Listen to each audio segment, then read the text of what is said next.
meeting with us today. Thanks for what you do. Keep in touch on it, and our team's always available for any questions. Thank you. Okay. Good day. Take care. Thanks, Paul. I like that echo. Can we keep that going? You can hear me twice. It'll have double the impact, right? Paul, help us. Somebody. Okay, well, thank you, everyone. That is that's annoying. Annoying. So why don't we take a break here in a moment and go around the room and have everyone introduce themselves? We'll start with you, Laura. Okay, we won't start with you, Laura. No, we can start here with me. My name is Laura Vernon. I'm the Great Salt Lake Coordinator with the Department of Natural Resources, Division of Forestry, Fire, and State Lands. I am not Dave Livermore, as you may have noticed. Megan Nelson, Government Relations Director for the Nature Conservancy. Thank you, Megan. Don Leonard, the Chair of the Great Salt Lake Brine Shrimp Cooperative, serving in the aquaculture slot on the council. You guys just go ahead with those and I'll hold this. Waylon Myers with the sewer folks. He's always so humble about that. He's always helpful about that. I'm Dan Tuttle with Tooele County. Use this one. I'm Dina Blaze with Salt Lake County. Tom Ward with Sandy City, representing municipalities. Joe Havasey at Compass Minerals, representing extractive industries. Jim Harris with the Division of Water Quality. Jeff Scott, Box Elder County Commission. Jeff Euler, I'm the Davis County Planner, sitting in for Randy Elliott today.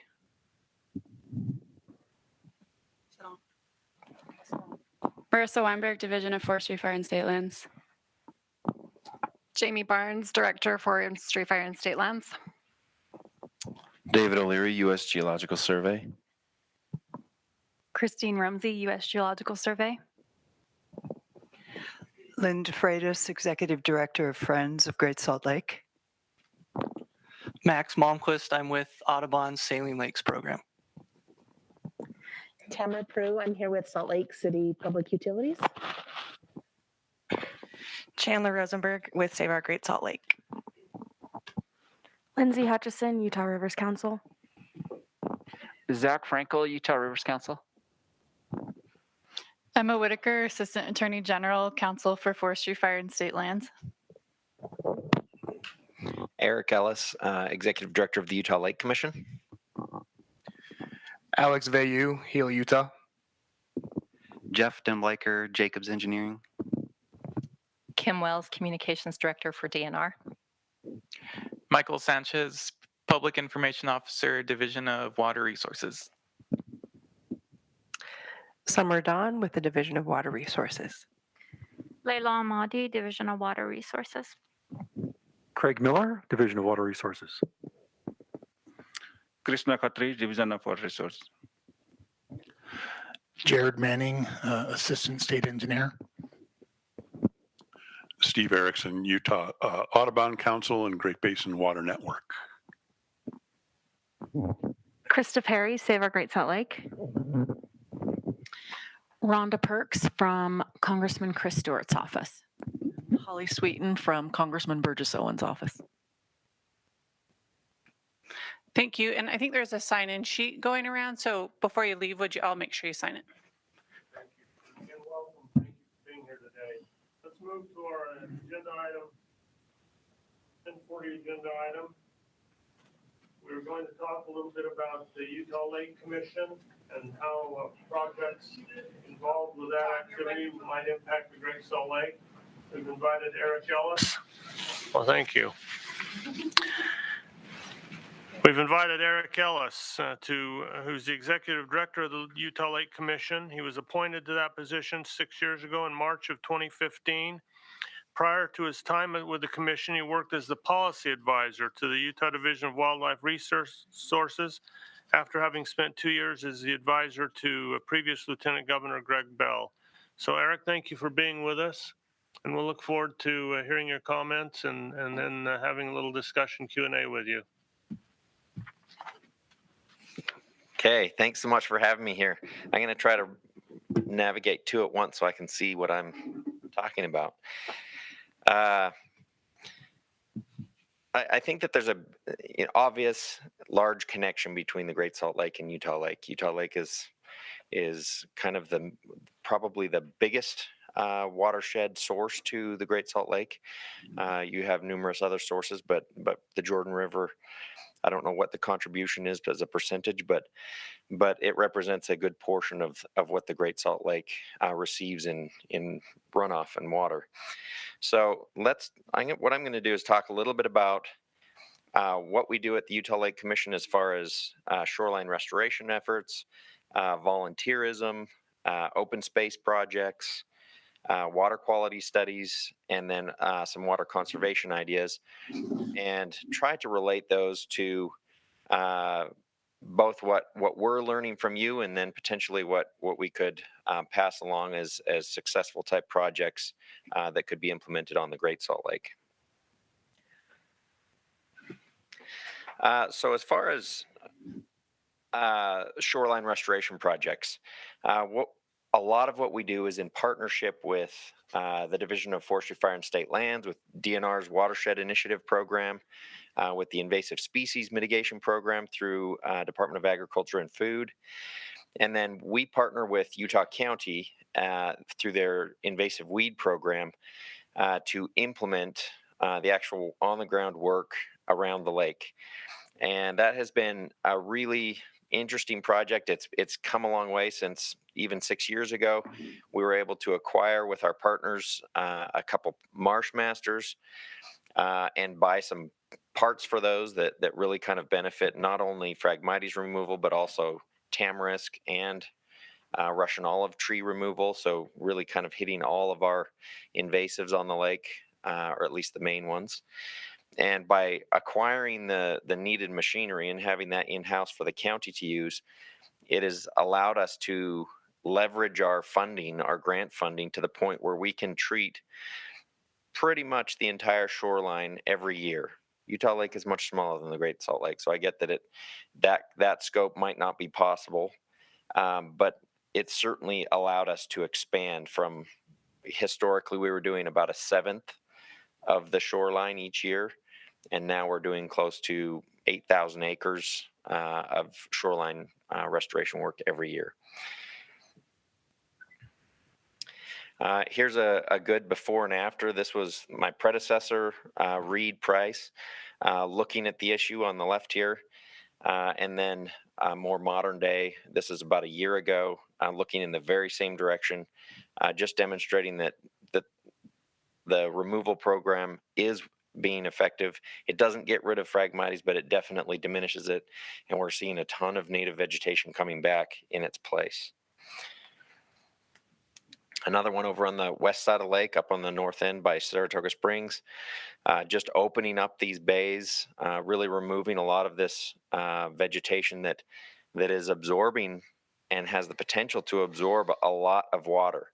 And so from a Great Salt Lake standpoint, there are immense wetlands pulling out the Phragmites and allowing native vegetation to be replacing that. Can have a big impact on the amount of water that is being pulled out of your resource.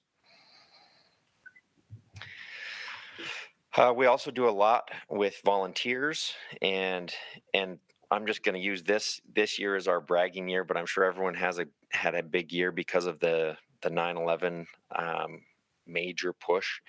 But this year alone, 39 cleanups, 3,300 hours of service.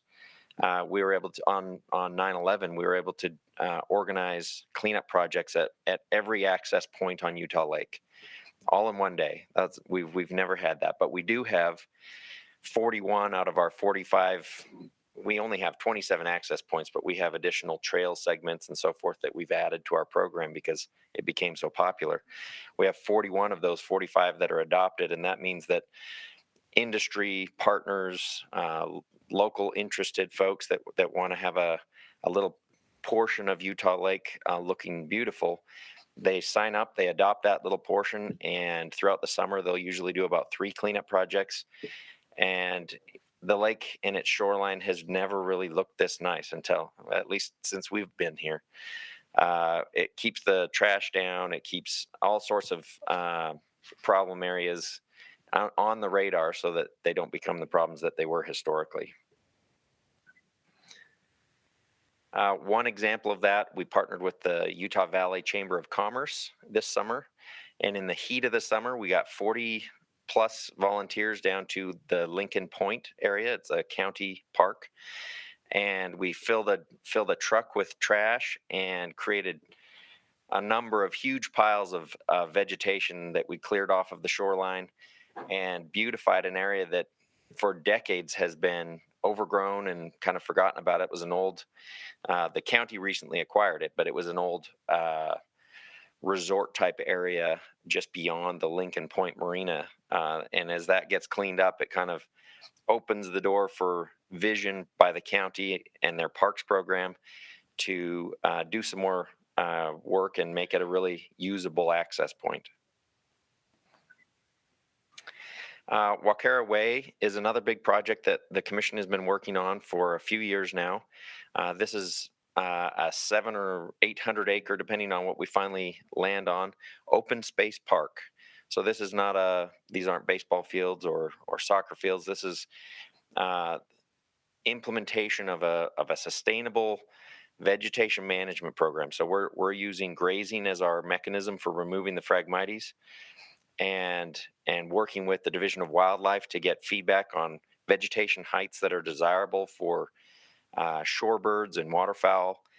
And this last year, we were able to get the funding that would cover all of the trails and other development that we're going to see in that project, which will be minimal aside from our trail system that goes through that. So approximately 5.5 miles of trails through the project. It connects Vineyard City to Orem, Orem to Provo, all through trails. And the trailheads are aligned with 2 different front runner stations. So this can be a new active transportation corridor. We're really excited to see this built out. We're just in the process of hiring a consultant right now to do the final planning over the next couple months. And then early next year, we'll get the construction underway for the elements that need to be built.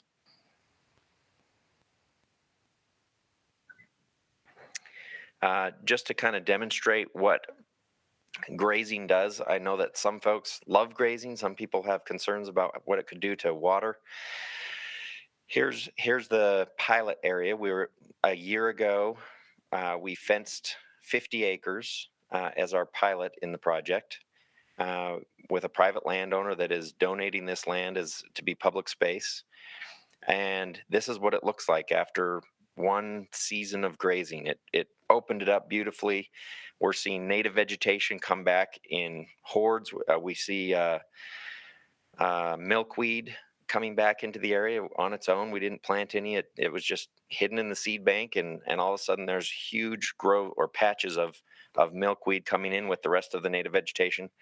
We expect that there will be more Phragmites that comes back in subsequent years, but again, we graze it and it keeps that down to a level and allows natives to come back. This is the scope of the Waukera Way project, just so you kind of can get a feel for that. It goes to the south end right onto the Provo River Delta project, so we have another 300 acres of open space that's being developed into a delta for the Provo River on Utah Lake, and then up to the north we tie right into the south end of Vineyard City. As far as water quality, this is an interesting one. Right now, Utah Lake is considered eutrophic or hypereutrophic, and I know that the Great Salt Lake utilizes nutrients in the water through the brine shrimp industry and so forth. I don't think that finding the balance for Utah Lake and the concentrations of nutrient to put that into a balanced ecosystem is going to have any negative impacts on the Great Salt Lake as far as sufficient nutrients. Any of our water coming down the Jordan River is diverted and comes back in, diverted and comes back in, and there's plenty of nutrients, it would seem, for for the shrimp industry. What we're hoping to do is protect the beneficial uses of Utah Lake. So improve recreation, keep the fisheries healthy and the other aquatic vegetation in the lake, and then also protect by reducing algal blooms the folks that are using that water downstream. So that project is well underway. We're on the verge of coming to a nutrient criteria on that, and then we're also simultaneously working on an implementation plan to figure out how we can not only improve our point sources, but also create incentive programs to improve our non-point sources. Utah Lake does not seem to have the fluctuations that the Great Salt Lake does. Ours is a little bit more consistent in year to year. Just under 3 feet is about our average fluctuation from year to year. It has dropped as much as 12 feet below full and has been as high as a little over 5 feet above full. So I guess in that regard, over the long spectrum of time, we're seeing major fluctuations. And so I guess the question is, what could Utah Lake do to improve the amount of water coming down to the Great Salt Lake? There's a project that's being proposed that the Division of Forestry, Fire, and State Lands is reviewing and is working with this proponent. This is the Lake Restoration Solutions Program. I'll get you to that slide. And the few things that I would point out about that project, the commission doesn't have a stance for or against. We're waiting for that to go through the review. What we hope to do is get as many bright minds to the table to review that, and if it's going to move ahead, to be sure we get it right. But the plan would be for a phased dredging program that both deepens the lake as well as puts the dredge material to beneficial use by reducing the surface area of the lake and creating islands that are intentional. So these islands would reduce wave height across the lake. Right now, the shorelines of Utah Lake get beat on every spring when the ice comes off. It shears shoreline vegetation projects that are underway, and we kind of start fresh again. This could create protection zones for our shoreline so that native vegetation could come back and be healthier. It also, by reducing the surface area, acts as a major water conservation effort by reducing evaporation. Utah Lake evaporates about 50-50 with the amount of water that comes down the Jordan River right now. About 400,000 acre feet evaporate and about 400,000 acre feet come down the Jordan River. The plan as it's written would conserve approximately 100,000 acre feet of water. If there's 100,000 acre feet of water that's not leaving the lake via evaporation, that's 100,000 acre feet of extra water that eventually can make it down to the Great Salt Lake. I don't know what the total volume is of the Great Salt Lake, but I can only imagine that an additional 60 to 100,000 acre feet of water would be welcomed to prevent the lake from going down as fast as it is. And lastly, I'll just point out perception on Utah Lake. I think a lot of people love the Great Salt Lake, but I don't know that a lot of people visit it. I've loved visiting it, but when I mention that to folks, they say, "Oh, I've never actually been out onto the Great Salt Lake." We do photo contests every year just to give the perspective of why we love Utah Lake so much. And it has been amazing to do both photo contests and scavenger hunts down on the lake to really get people down on the lake and discover it for the first time, even being from around here for 20 plus years. So we do these photo contests, and it's really fun to see people's reactions when they come in and say, "I'm glad you did this photo contest. This is the first time I've ever spent, every sunset and every sunrise on Utah Lake since I've lived here, my whole life, and gained a new appreciation for it." So programs like that that don't require a lot from us, we do some prizes at the end, really get people to the water body and loving it that much more. So with that, I'll end. Thank you, Eric. Questions? Go ahead, Jeff. Eric, can you talk a little bit about the work with the Quality Growth Commission and the McAllister Fund on some of the other shoreline projects, especially there on the north end of the lake?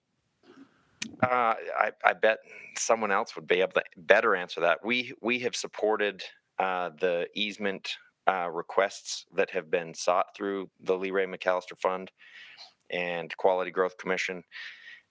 Those have been largely driven by the Division of Forestry, Fire, and State Lands.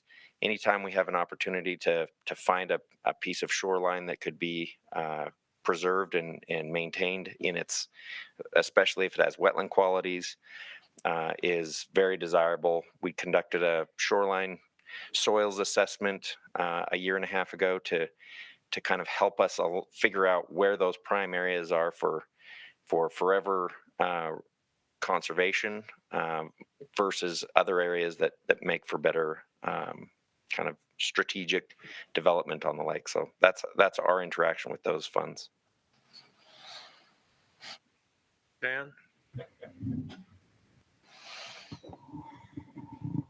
So all these islands you're going to have, are they going to have golf courses and subdivisions and bridges to them? The proposal I would say yes, and yes. But I don't know that there's any final decisions that have been made on what will be included. But if there's going to be development, there's going to be a way to get to it. If there's going to be development, there's going to be amenities that draw people out there and make it a desirable place to be, so that those who are there want their surroundings to match what they're creating. And the benefit to that is the more eyes that we have on the lake, the more it becomes a focal point for keeping the quality at the level that we want it to. For decades, we've turned our backs on it, and it's been something ignored, and as a result has suffered. The creation of a conservation project across the lake with eyes on it and people that have great interest in it would or could serve to perpetuate that. Can I follow up? Go ahead, Dan. So the rumors that I've heard aren't exactly what you explained, but what I'd like to know is this for real that you're going to send more water down instead of stopping the water from going down to the Great Salt Lake? Also a question that it would be hypothetical, but the idea that you have less water evaporating, that if we conserve, let's say we'll stick with the hypothetical, if we conserve 100,000 acre feet of water, it allows for more water to be held and used as needed from the upstream basins, not more than they have capacity for, but more on the drier years, and it allows for water to stay local. Water is evaporating in the summertime. It's not evaporating in great amounts in the winter. Our mountains are getting resupplied with snow through Pacific jet stream that comes our way. So from a precipitation standpoint, we wouldn't expect to see a great difference. And if we could get more out to the Great Salt Lake after it's been used for its appropriated uses, that's more lake effect that comes from the Great Salt Lake in the winter as well, if it's got a larger surface area. So if I can. So no, I don't think that the intent is to stop water from coming down. Intent. Okay. So if you're going to send more water down, theoretically, you have to make your canals bigger to hold the capacity, don't you? Or is that somebody else's job? Certainly it's someone else's job, but water outflows are managed very closely based on how close we are to full or how far we are from empty. And the Central Utah Water Project does a phenomenal job of keeping track of where everything is and managing accordingly depending on what Mother Nature sends our way. Are you going to buy the lake? Because right now I think the state owns the land under it. I don't intend to buy the lake. Do you mean the Lake Commission? Well, not you, but the fat cat down there with all the money. I don't know how to answer that question. I'm not sure what you mean. And what's your view about that proposal?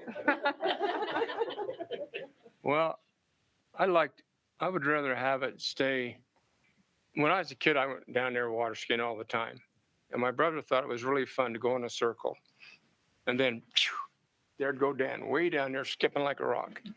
And the one time I thought, I'm going to die because I was caught up in some junk. And then I stood up and the water was to my belly. So you're right, it's a shallow lake. But if you dig deep, and then you put mounds and mounds of dirt on top of it and put a subdivision and a golf course, how are you going to hook up to sewer? The same way any development would, I suppose. I don't know how people in lakes do it. So I'm just wondering. It's a good engineering question, something that certainly would need to be explored, yes. Okay. But I mean, we have sewer plants that are far above in elevation than where they're gathering material, and they use lift stations. They're usually on the mainland. True, but pipes flow through. That's true. Bridges and dikes. Let's see if we have any other questions. Joe. Hi. Thank you, Dan. That sounds like an interesting project to, do you expect to reduce the surface area of the lake in this deepening effort, or would the surface area be the same? The idea behind it would be that the surface area would be reduced by 18 to 20%. Okay. Shoreline would stay as it is. Do you require a Corps of Engineers like 401, 404 permit for the dredging and like the project?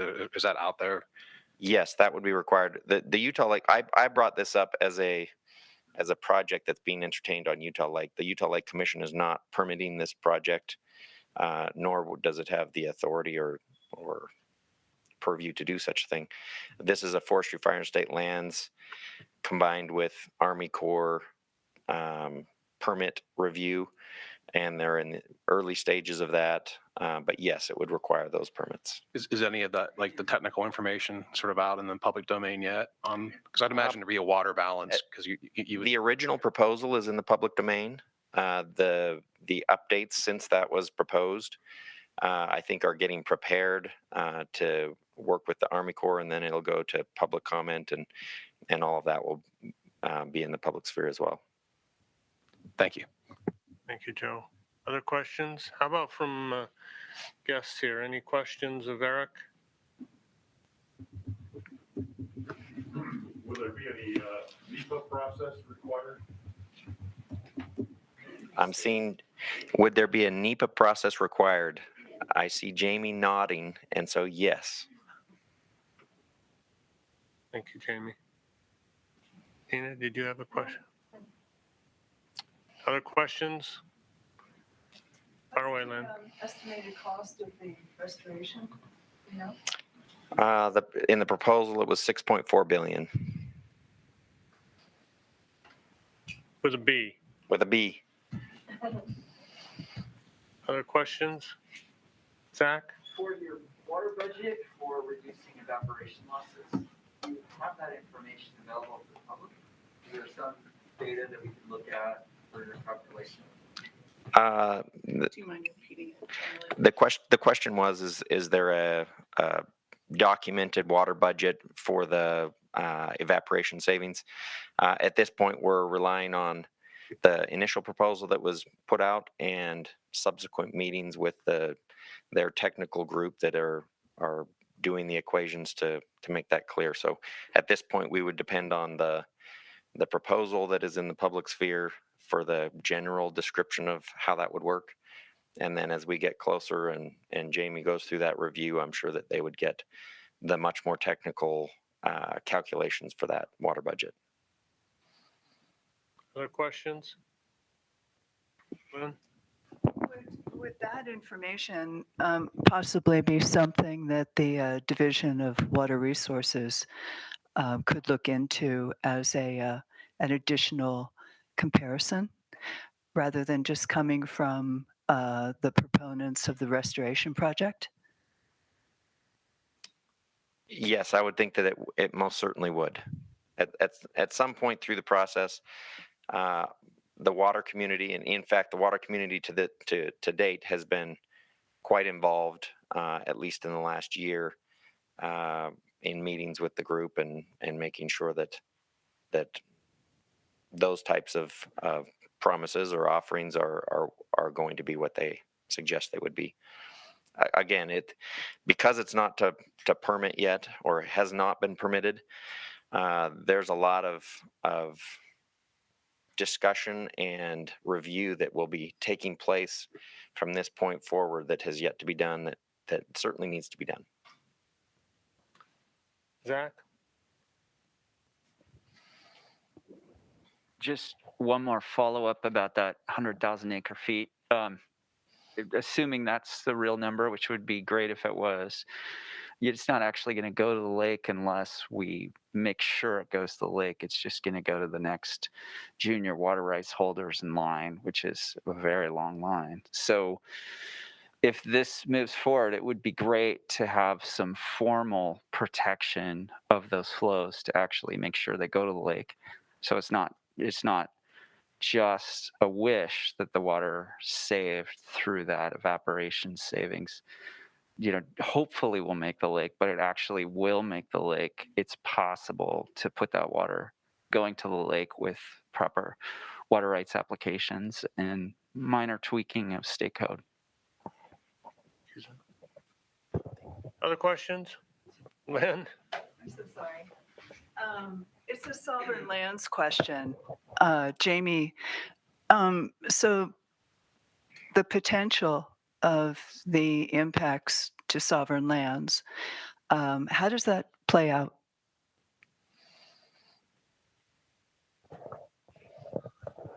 So right now, we're still in the early stages of this, so determining how it affects public trust and sovereign lands is still being determined. But we're watching that closely. Thank you, Jamie. Other questions? Let me ask a question and we'll go to Dan. I thought I heard you right. You said that there would be a removal of nutrients from the waters of Utah Lake, but you didn't expect there to be fewer nutrients flowing from Utah Lake to Great Salt Lake. No, not that there wouldn't be fewer, but rather that there wouldn't be, from what I understand, there is not a nutrient depletion problem taking place at the Great Salt Lake. Is this true? Are you suffering from a loss of nutrients in the lake at this point in time? Well, they vary from year to year. Some years are less than we'd like, and other years they're all right. The goal of the Utah Lake Water Quality. Oh, sorry, keep going. But if you start removing them at various sources, then at some point in time, yes, that will have a negative impact. So the plan with the Utah Lake Water Quality Study, and maybe Jim could talk to this as well, but is to find a productive level that is healthy. So right now, Utah Lake has more nutrient in it coming in every year to the point where we're getting algal dominated. So that is not the healthy ecosystem that we're hoping for. We're hoping for macrophytes to thrive in the lake with the right amount of phosphorus and nitrogen coming into the lake. So a reduction is just that. It's a reduction. It's not an elimination, and there's no intent to eliminate the nutrients in the lake and cause it to be an unproductive lake. Of course, we call harmful algal blooms helpful algal blooms. And people take pictures of the blooms in the Great Salt Lake, and they love it, and they're pink, and it's beautiful, and they don't feel that way in Utah Lake. Thanks. Dan, you had a question? Would you mind coming back once a year? I'd love to. Giving us an update on what you guys are really doing? For sure. Can we do that? That's great. This has been really helpful and interesting. Thank you. Thank you so much. Thank you. Thank you. Okay. Good questions. Thanks, everyone. Next item on the agenda, we've already run through the committee reports as fast as I could speak them. If there are any questions about that, happy to answer those. But next on our agenda, we always have a public comment period during our meeting. And I would ask by show of hands, who would like to make a public comment?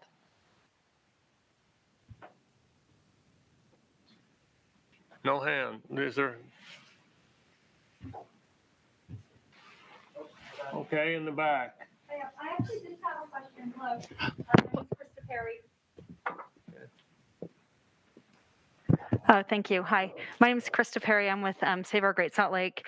And Save Our Great Salt Lake is just a coalition that came together when we started reading and seeing a bunch of articles and stuff about the Great Salt Lake. I worked in the ski industry for 17 years as an executive, and I know how important the ski industry and tourism is to our state and also to all of us who live here and love to live here. I know that maybe this committee has the answers or not, but what I'd love to know is what are the things that we can do to make sure that when we have discussions like this and things like this, that we're looking at it from all angles. I really appreciate Dan. I think that's your name up there, asking the senators about are we going to save the lake or bleed the lake? Because I know that there's lots of discussions about what we're doing to save the lake, but we're also talking about bleeding the lake with the Bear River development and other things like that. I know that having water in the lake is one of the biggest things. House Speaker Wilson had sent out a save the date for a meeting on January 5th, I believe. That is this, I think they're doing a summit, Save the Great Salt Lake Summit. I'd love to know if anyone here knows of how we can get an invite to that or who's going to be invited to that, or if anybody's received a save the date. We'd love to also understand how can we make sure there's public input at that and that all the constituents are being heard. Thank you guys so much. Thank you.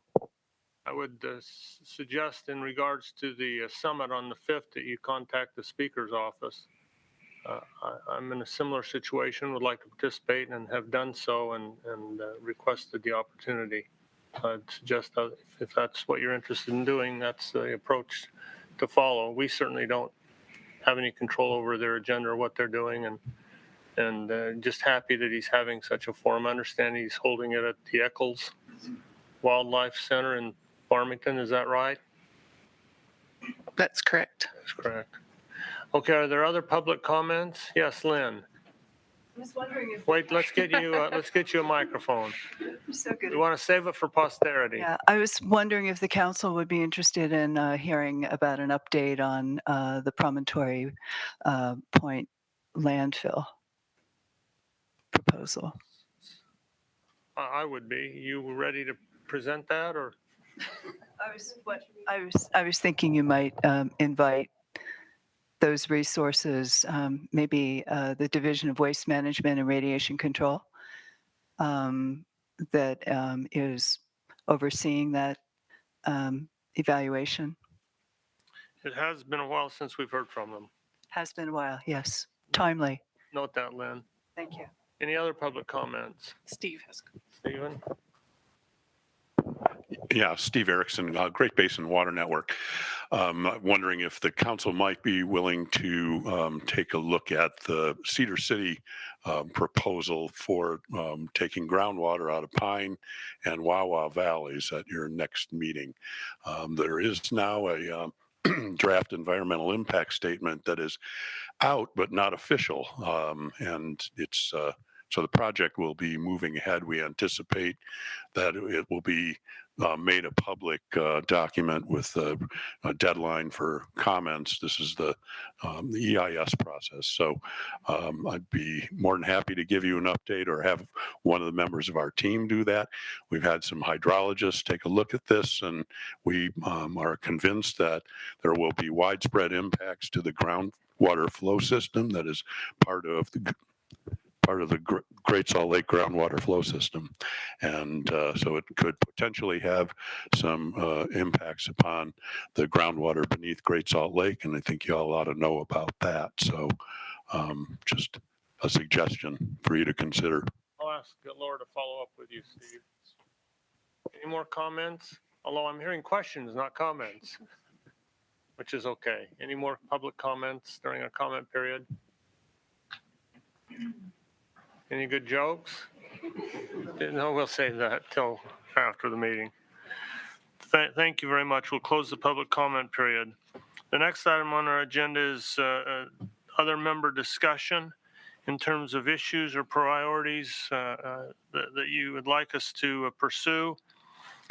We've allocated our appropriations for the fiscal year, so that's nothing to do there. And if there are any other suggestions about future council meeting topics or conversations, are there any? Dan? Do you think next year we could have at least one meeting out on the Great Salt Lake? We'll note that. It's actually been a couple of years since we've done that. I got videos when that was the last one. That was a storm and you were trying to talk. Let me get, little feedback from council members. By show of hands, how many of you would be interested in having a meeting out at Antelope Island? Great. Good suggestion, Dan. Note that, Laura. But I think we ought to know that when we meet at the center in Farmington, it's right next to the Great Salt Lake, so it's almost on the lake. Well, you could almost see it. I mean, if you really look through all that. Just stand on a chair, Dan. No. All right, that's a good suggestions. Joe. I have one topic, and I'm not sure it rises to the occasion of having a speaker on it, but I just through the network of people we deal with at the plant site, was hearing the Syracuse POTW is moving their discharge off the causeway, and I guess I hadn't heard anything about that. Maybe I'm not monitoring, but I just heard about it topically, and it seemed interesting, but it seemed like something that would be understood and discussed. North Davis is in the process of moving their discharge, which goes out directly west of it, which is on the south side of the causeway. They are in the process of constructing a pipeline that will take it so it goes out to the breach where the causeway enters into the north arm or the south arm of the lake. And so it would have two effects. It would add more water, nutrients directly into the south arm, but it would also likely dry up a very valuable wetland. So it's pluses and minuses. Just to clarify, they're talking about the Antelope Island Causeway, not the Right. Railroad Causeway. All right. Okay, it was just news to me, and not that we have an interest or a concern, but it seemed like something that would be in a public forum. If you're interested more than it has been. wetlands for birds, and it's a concern. If you're interested in water into the the Gilbert Bay area, then it's a benefit. So take your choice, what you want to be concerned or benefited by. Good inquiry and nice answer. And Jeff, is that the project Jeff can tell us all about it. It's his project. Yeah. Okay. We presented this to the council a few years ago. And if you remember, I can certainly answer any questions. Is that Jeff? Jeff Denblicker with Jacobs. It's just mine, so it's a state. That's a good question. Good issue, Joe. Thank you. Anything else from council members? Gosh, I hate to end these meetings early 2 times in a row. So I just have a question. If there's any legislative update that you can provide, anything on the horizon that's anticipated for new legislation this upcoming session? November is always the legislative update is on every agenda of every meeting I go to in November. So I was hoping to see it today. If anybody has anything to add. sorry we missed that. We'll That's okay. get that on our January meeting and have a representative come and give us a report. Yeah. Thank you. Good. Well, and can I also just ask a protocol question? Because I've served on state boards before, other boards, and currently do. And I know there's an appropriate protocol for council members, committee members to not weigh in or weigh in as a private citizen versus a member of this council. Like, I just think it would help to, as issues arise, to get some guidance about expectations, whether it's from the council's legal representative or someone, to just make sure we're not overstepping our bounds. Because these are issues that most of us are very passionate about. And I think it would be appropriate for us to receive some guidance or some comment about expectation of engagement at the legislature if we happen to be up there on something else. I'm not going to miss an opportunity to talk about and advocate for these things, but I want to make sure that I'm being respectful of the expectations of the organization that I'm representing. So beyond Salt Lake County. So. Okay. Good question. You note that one, Laura? Yeah, thank you, Dina. It is time for a review or a summary from our legal review about the roles and responsibilities of the Great Salt Lake Advisory Council. And I guess COVID's kind of thrown us for a loop, but in the past, we've had our attorney come and talk about the responsibilities of the council. So thank you for the reminder. There's usually a protocol that I will admit I've stepped outside those bounds on occasion and gotten scolded. So I'd like to avoid the scolding.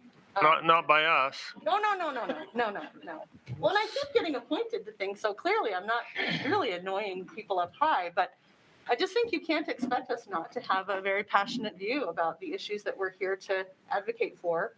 But I just want to be respectful of the expectations. So. Probably 10 years ago, we passed a motion or resolution or something that said anybody can talk about anything, but when you speak for the council, it has to be passed by a motion of the council. So you're a public citizen, but that's what we said 10 years ago. I read our enabling statute not too long ago, and it didn't authorize us to scold anyone. So I'm safe then. you're safe from scolding. Good. Other kinds of punishment I can't speak to. So good question or comment, Dina. Thank you. We'll follow up on that. Yes, Tom. I'll be quick to apologize that I may have missed an update on this before. The study of the Great Salt Lake bed and the mineral contents, especially those that might be dispersed under a dry lake bed. The last time I saw an update, the project wasn't complete. Did we ever get an update of the final status? And I think it's relevant now that the lake's even lower, the lowest it's ever been. So there's more lake bed and maybe more area to study as we help educate ourselves and our constituents and our residents about the potential health effects of dust storms off the lake. That's, to me, seems extremely important to either continue that effort or wrap it up and then communicate that. All right. Laura, do you want to take that one? Yeah. Dr. Perry is the one that has concluded his study on lake bed dust, and he's been presenting it a time or two, and I think I've lost track of if he's presented to this body. So I'm happy to look back and see, but then also just to have him come and give an update, because he's been doing presentations, and I think it's prompted future work for him on the lake as well. So he can talk about that. If you could ask him, for the square miles that he was able to assess versus the lake levels, and maybe the opportunity of having a dry lake, of what might be studied now, that might be good for us to look at in potential funding of additional future projects. Yeah. Yep, gotcha. Thank you, Tom. Other comments, council members? Thank you very much for your service. Thank you for being here. And I'll move to the final item on the agenda, our proposed 2022 meeting schedule. We have, since our inception, been meeting on the second Wednesday of each month at 10 a.m. On the agenda, you'll see that would put us on January 12th as our next meeting. And then March 9th, we had a conversation at our last meeting about that a May meeting would conflict with the Issues Forum, and we decided that we would encourage people to attend the Issues Forum and pass on our May meeting. Then we'd go to July 13, September 14, and the second Wednesday of November next year would be the 9th, which would again be a conflict with the annual meeting of the Utah Association of Counties, which takes 5 of our 11 members. And so that's why we moved this meeting up a week. And we're suggesting that we do the same next year, that we meet on November 2nd instead of November 9. So that's the proposed meeting schedule. It was included on your agenda. We thank you. We presented last meeting and asked for some feedback. Jeff, before we take the motion. I'm just going to second that. I think that's a good schedule. So we have a motion and a second. Any debate or discussion? I'll entertain the vote. All in favor? Aye. Any opposed? Any abstentions? That's unanimous. Thank you. Thank you to Paul for the significant effort on setting up the technology. He's in the next room, but he spent a lot of time to make this work, and I appreciate that. And Laura also in putting the meeting together. There being no further comment or business, I'll adjourn the meeting. Thank you for being here. Thank you. Alice, where is that? Yeah.